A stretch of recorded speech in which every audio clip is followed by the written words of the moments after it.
আমরা বলবো আল্লাহ তুমি প্রশ্ন করার আগে তোমার একটা কথা বলি, আমার কিছু জিজ্ঞেস করো না, আমি সব করেছি। এমন কোন পাপ নাই যে পাপ আমারে দিয়ে হয় নাই।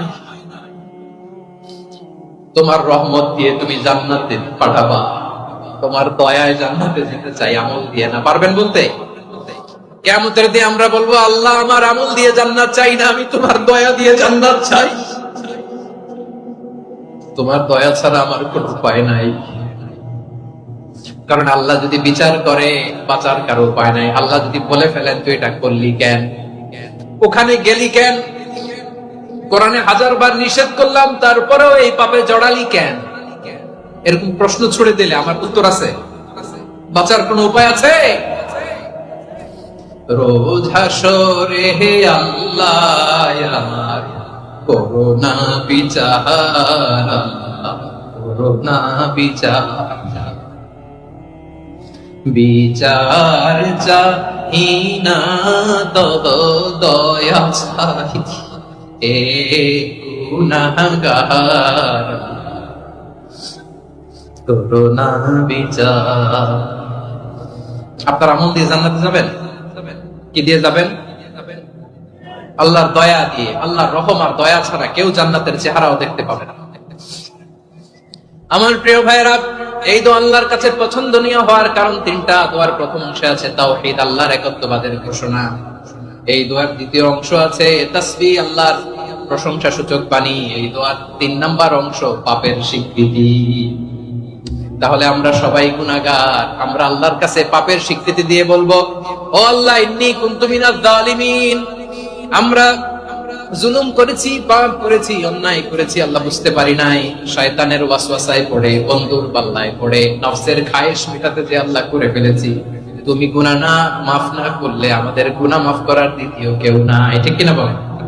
এভাবে অনুতপ্ত হয়ে যদি আল্লাহর কাছে দোয়া করেন, দেয়ালে পিঠ থেকে গেছে, কোন রাস্তা নাই বের হওয়ার, ওই মুহূর্তেও আপনাকে বিপদ থেকে উদ্ধার করবে কে?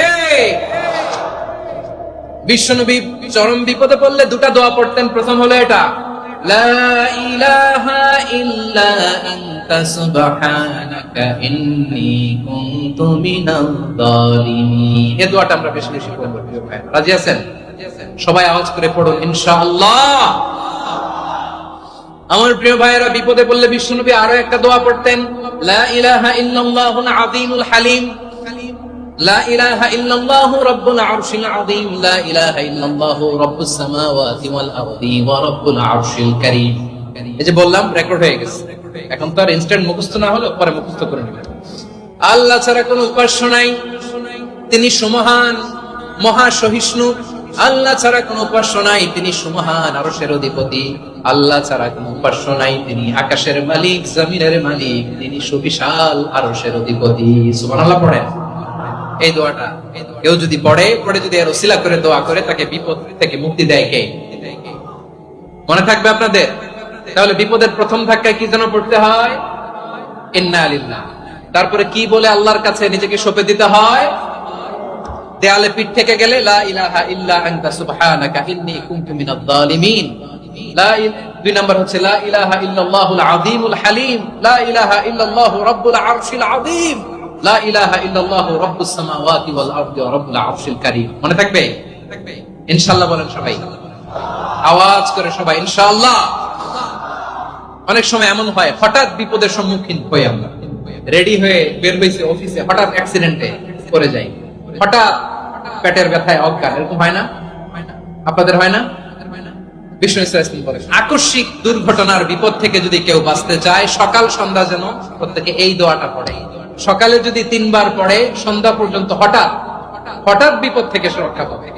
To be protected from sudden calamity, sudden disaster, sudden calamity, হঠাৎ বিপদ, হঠাৎ ভয়ঙ্কর কোন আকস্মিক বিপদ থেকে আল্লাহ বাঁচায় দেবে। সকালে পড়লে সন্ধ্যা পর্যন্ত প্রোটেক্টেড, সন্ধ্যাবেলায় যদি 3 বার করে সকাল পর্যন্ত প্রোটেক্টেড। সুবহানাল্লাহ। দোয়াটা কি?